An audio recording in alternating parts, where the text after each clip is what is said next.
Hey guys, welcome back to Origins TCG. This is video 2 of the demo deck guide. So today we're going to be looking at the Go Wide deck.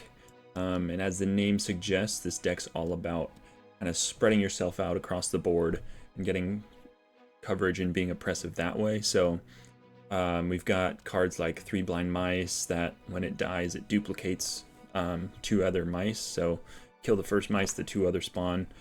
And then we've got... See, Mowgli will spawn another guy over to the side.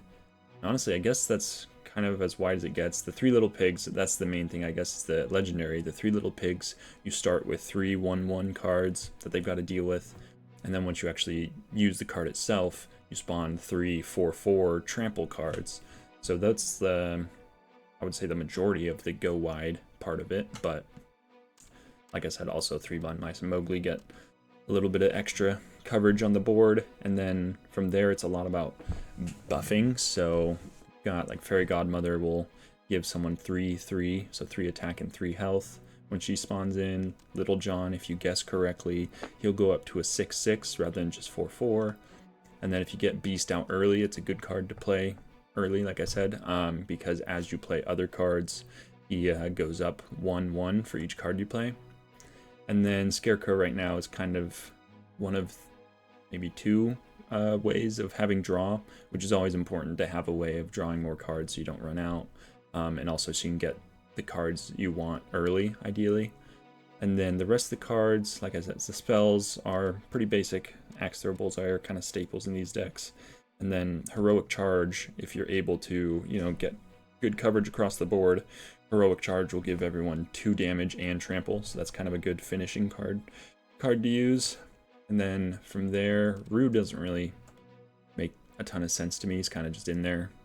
He just gets to move once, so maybe you can kill something, move him somewhere else, and kill another thing, whatever. And then Huck Finn and Wicked Stepsisters are, those cards we talked about earlier, where they, or in the other video, where they just don't have an ability, so they're kind of oppressive damage-wise, but not too exciting. So anyway, that's what the deck looks like. Let's go ahead and hop into a game, see how it plays out.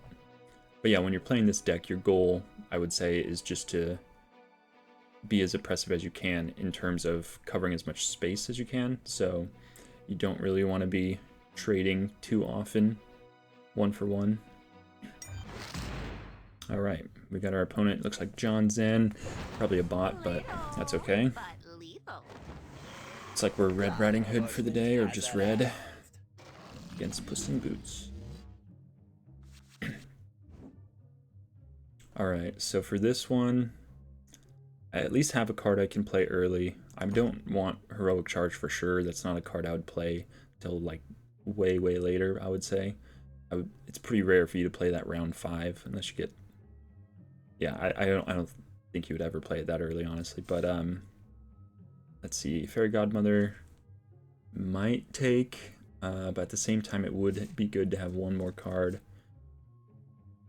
I'll go ahead and drop off Fairy Godmother. Ideally, I'd like to see 2 cards, I can play in the first couple rounds. And Scarecrow's great because now I can, get an extra card in my deck. So, let's see. Go ahead and just throw Scarecrow out there and get the early card, get more options.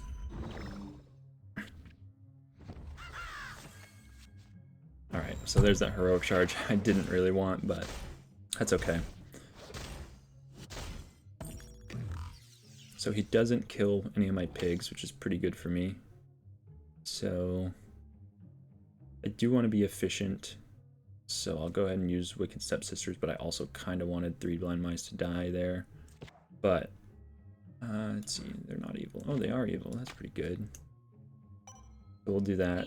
So still not, this might kill one of my characters, but still not really targeting my people here. I think this is probably just the freeze that they got from Yoki Ono. Yep. So that's fine. He stops himself from doing 1 damage. Like I said, this is a bot. They're not going to play that smart, but yeah, you definitely want to get more value out of your freeze there, I would say. Alright, so that's kind of an unfortunate one, since a lot of my cards are low health. I could put Beast there, since he's going to be healing quite a bit. I do want my beast out early, so as I play these other cards, he buffs himself. Let's see, I'm still not worried about, you know, keeping myself from taking 2 damage from either of these guys, so I'll hold on to my bullseye. The other option is I play both these guys and just really get the coverage going.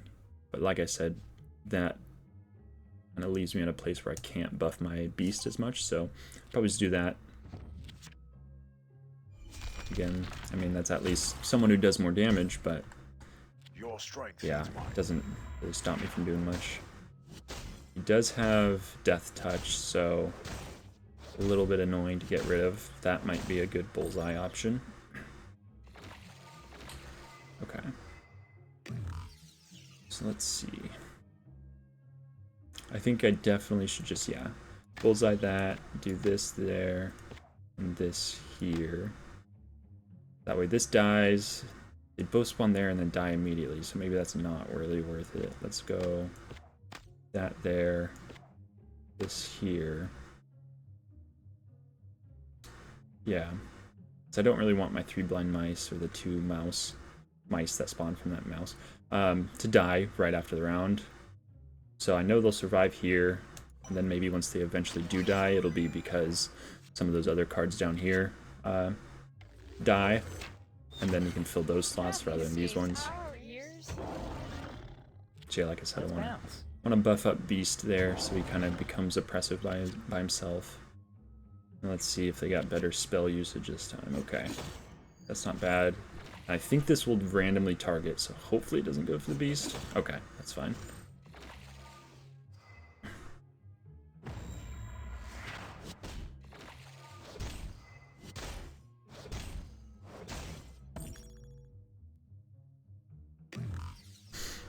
Now it could be funny to go back on what I was saying earlier about not using Heroic Charge round 5, but like this is almost as good of a scenario as you're going to get in terms of adding damage to be able to add, you know, 2 for each of these. It's 10 damage.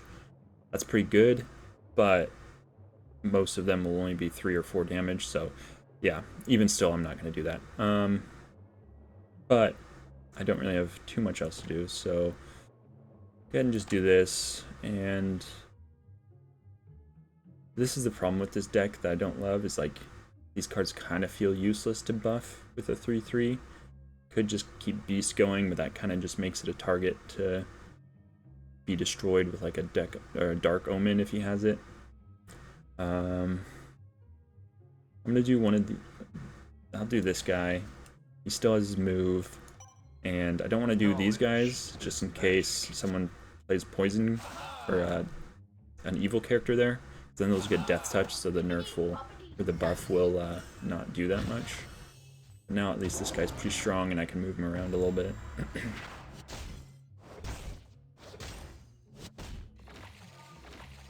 Alright, so now we got more open space, hopefully. Okay, that's fine. I keep myself from doing 1 damage there. Or getting 1 damage. Can block Merlin.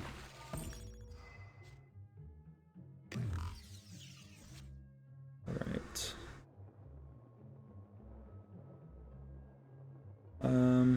I'll probably do this here, and this here. So this way, it's not gonna kill. Actually, that's not gonna. Yeah, that's not really close.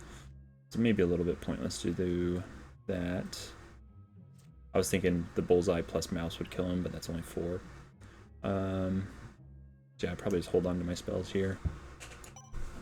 I wish I could kill that Merlin, since he's gonna get value out of spells, but he also used all his spells, so not all of them maybe, but you know, a lot of them, so he's not likely to have too many more. And that's kind of why you don't throw out spells for, you know, save yourself 1 or 2 damage. Alright, so we're done over there, and like I said, now I can move this guy, which would be helpful. That was a good little fairy godmother buff over there. And we got like a dual lane pressure thing going on here. I'm probably just gonna go for this one though. This is where it would be nice if he had a character here that I could just like axe throw and guarantee the damage, but he doesn't. But what I can do is finally use, let's go ahead and axe throw him, because, and now I can use my heroic charge. So unless he has like a rain of arrows to kill these two, I mean, even still, I think rain of arrows is like a 5 cost now, if it's even in the demo. But even still, he'll do enough to kill. So with the 5 cost, he wouldn't have the ability to use too much more as far as, you know, defending these spots go.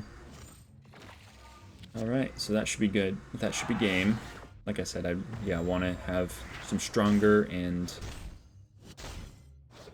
more units on the board than I would round 5, so anyway, that was a pretty good example of the go wide deck. Kind of go for board coverage, try to avoid the early 1-for-1 trades, stuff like that, and then just be oppressive, because there's a lot of decks that